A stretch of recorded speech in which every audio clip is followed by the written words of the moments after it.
Excellencies, distinguished colleagues, as announced before, Agenda Item 4, entitled Human Rights Situation that Require the Council Attention, is open.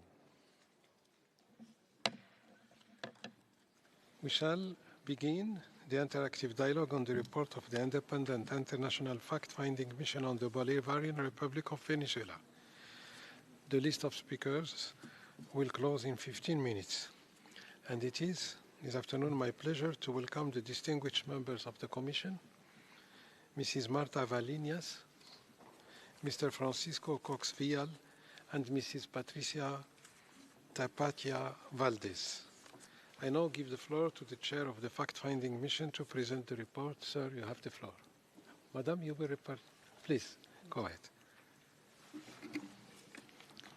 Gracias, señor presidente. Distinguidas y distinguidos delegadas y delegados, señoras y señores. La Misión Internacional Independiente de Determinación de los Hechos sobre la República Bolivariana de Venezuela presenta su quinto informe ante este Consejo de conformidad con su resolución 5129. Este informe, junto con el documento de sesión que lo acompaña y que será publicado en las próximas semanas, abarca el periodo comprendido entre el 1 de septiembre de 2023 y el 31 de agosto de 2024. Durante el último año, y en particular a partir de las elecciones presidenciales del pasado 28 de julio, se ha producido un agravamiento de la situación de los derechos humanos. La misión es consciente de que este informe tiene especial significado por las circunstancias políticas y de derechos humanos que se viven actualmente en Venezuela. La maquinaria represiva del Estado venezolano continúa cometiendo graves violaciones de derechos humanos y delitos. Las víctimas y la población en general se encuentran desamparadas ante el ejercicio arbitrario del poder en un contexto en que está desapareciendo la mínima apariencia de la legalidad en la actuación de las autoridades. El riesgo de una desintegración del Estado de Derecho en Venezuela es muy alto. Desde el 28 de julio, cuando el Consejo Nacional Electoral anunció la victoria del presidente Maduro en las elecciones presidenciales sin mostrar evidencias al respecto, la represión y la persecución política han ido en aumento. Según las investigaciones de la misión, 25 personas resultaron muertas en las protestas postelectorales. Un número muy alto de personas fueron detenidas, incluidos niños y niñas y personas con discapacidad, y varias personas fueron víctimas de desaparición forzada de corta duración. Hemos recibido alegaciones y hemos podido documentar casos de personas sometidas a torturas y tratos crueles, inhumanos o degradantes, así como actos de violencia sexual y basada en género. Tras las elecciones presidenciales, la misión tuvo que ajustar su plan de investigación para poder traer a la atención de este Consejo los resultados preliminares de sus investigaciones sobre los hechos cometidos después del 28 de julio. Las violaciones que se han documentado e investigado en este informe solo representan una muestra de un universo mucho más amplio y no pueden entenderse solamente como el producto de la crisis postelectoral. Estas violaciones son el resultado de un plan diseñado anticipadamente y ejecutado a través de diferentes modalidades de represión. Un plan para desalentar, silenciar y anular la oposición política y las voces críticas al gobierno del presidente Maduro o a quienes reclaman transparencia en los resultados electorales. En este contexto, la misión llegó a la conclusión de que algunas de las graves violaciones de derechos humanos investigadas durante este periodo representan una continuación de la misma línea de conducta que fue caracterizada por la misión en informes anteriores como crímenes de lesa humanidad. La misión entiende que algunas de las violaciones documentadas durante todo el marco temporal de su mandato, incluyendo detenciones arbitrarias, tortura y violencia sexual, así como otras violaciones conexas de derechos fundamentales, entre ellos la libertad de asociación y reunión y la libertad de expresión, consideradas en su conjunto, constituyen el crimen de lesa humanidad de persecución fundada en motivos políticos. Señor presidente, en marzo, durante nuestra actualización oral ante este Consejo, la misión recordó que la estructura represiva del Estado no se había desmantelado y que continuaba representando una amenaza latente que podía activarse cuando el gobierno lo estimara necesario. Los numerosos eventos registrados durante el periodo anterior a las elecciones presidenciales confirmaron que nos encontrábamos ante una fase de reactivación de esta maquinaria represiva. Durante el periodo que comprende el informe, continuó la represión política selectiva de personas opositoras o percibidas como tales. Entre diciembre de 2023 y marzo de 2024, al menos 48 personas, 39 hombres y 9 mujeres, entre civiles y militares, fueron detenidas en relación con lo que las autoridades consideraron como conspiraciones para desestabilizar el país, derrocar al gobierno o atentar contra la vida del presidente u otras altas autoridades. Esto equivale al menos a 3 detenciones cada semana, todas las semanas durante 4 meses. La misión investigó casos emblemáticos de detenciones arbitrarias de reconocidas personalidades como la abogada y defensora de derechos humanos Rocío San Miguel y sus familiares. También investigó la persecución política contra la oposición, especialmente contra militantes y líderes y lideresas nacionales y regionales de 20 Venezuela. 5 miembros de esta organización política con órdenes de aprehensión desde marzo de 2024, junto con otra persona cercana a esta agrupación opositora, se resguardaron en la residencia del embajador de Argentina en Caracas y se les concedió asilo. Después de la expulsión de la representación diplomática de ese país, Brasil se encargó de la custodia de la residencia con los asilados en ella. Sin embargo, el 7 de septiembre, el gobierno venezolano decidió revocar el beneplácito otorgado a Brasil para custodiar las instalaciones diplomáticas de Argentina.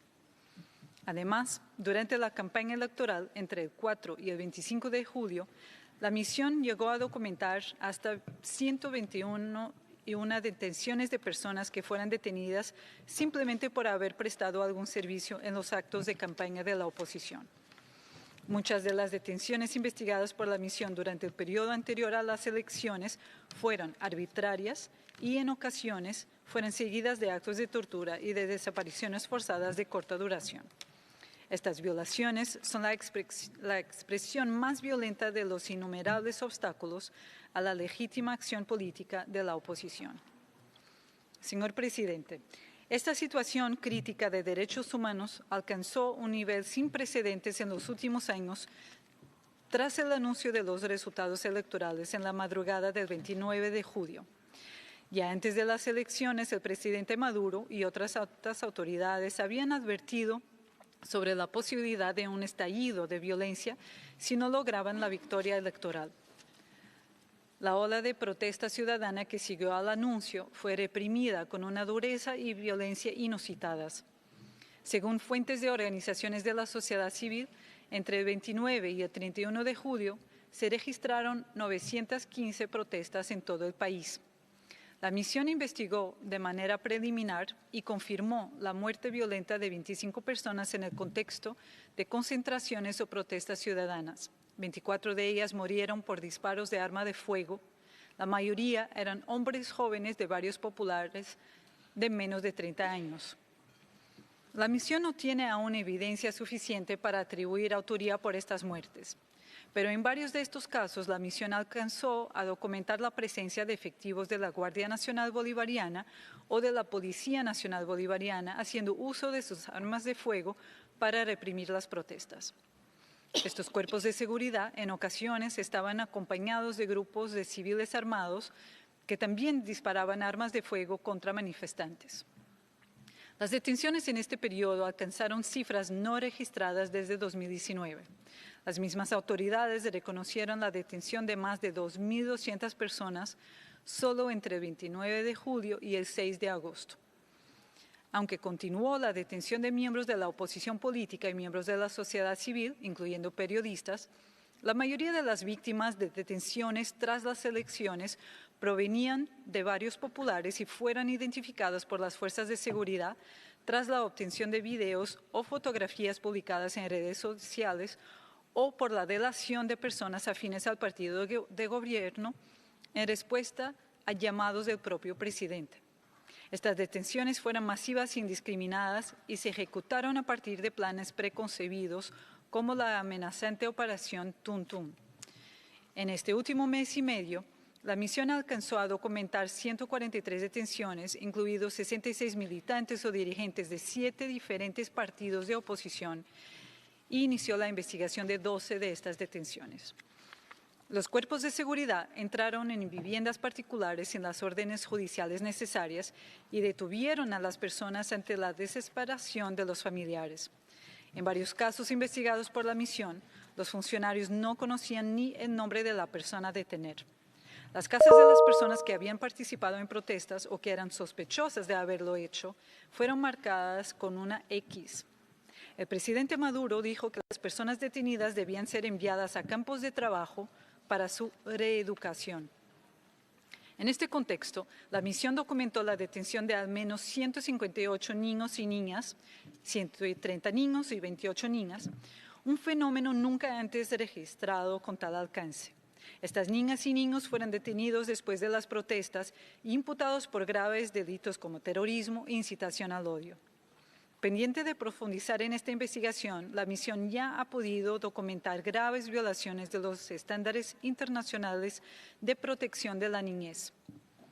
Señor presidente, la misión constató que la práctica de las desapariciones forzadas de corta duración no ha cesado.